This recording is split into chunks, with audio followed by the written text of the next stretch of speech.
पावसाळ्यात झालेल्या अतिवृष्टीमुळे शेती पिकांचे अतोनात नुकसान झाले। कापूस, सोयाबीन उत्पन्न कमी झाल्याने लागवड खर्च निघू शकला नाही। अशातच राज्य सरकारने मदतीची घोषणा जाहीर केली।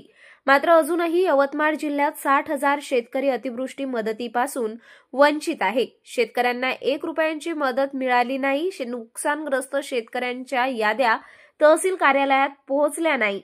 तलाठी, ग्रामसेवक शेतकऱ्यांना मिळत नाही। त्यातच नगर परिषद निवडणुकीचा फटका शेतकऱ्यांना सहन करावा लागत असल्याची ओरड आहे।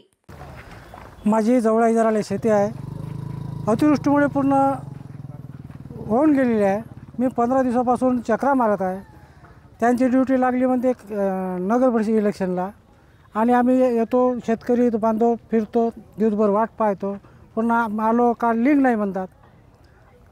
तरी कृपया कलेक्टर साहेबांनी याच्यावर लक्ष देऊन शेतकऱ्यांना ताबडतोब न्याय द्यावा।